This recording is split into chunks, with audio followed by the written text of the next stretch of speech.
était une fois, dans une chambre décorée de rouge, une jeune couturière, Pépi Rose. Elle devait confectionner la robe parfaite. Elle y passait tout son temps et toute son énergie, essayant de trouver la pièce idéale, aussi belle qu'originale pour celui qui la gardait prisonnière. Il lui avait interdit de sortir de la pièce tant qu'elle n'avait pas fabriqué la robe, qu'il comptait ensuite vendre en milliers d'exemplaires dans le monde entier. La pauvre Pépi était en manque d'inspiration, et le tortionnaire la rappelait à l'ordre sans arrêt, lui interdisant de sortir, même d'y songer une seule seconde.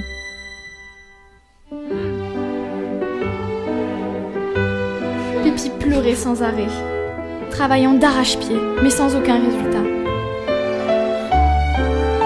Elle désespérait de rester ici, prisonnière à vie. Soudain, on frappa à la fenêtre. Pépi, surprise, alla voir qui était là.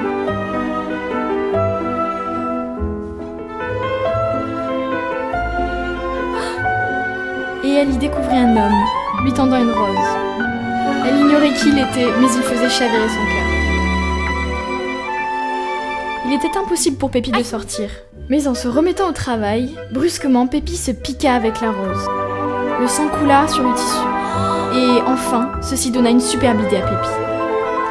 Plus déterminée que jamais, elle se mit au travail immédiatement. Tissu, fil, aiguilles volées, pourvu que la robe fût belle.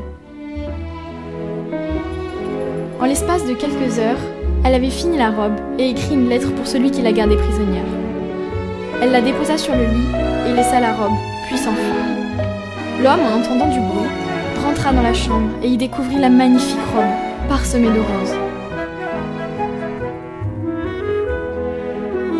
Il lut la lettre et, touché, accepta de laisser Pépi partir.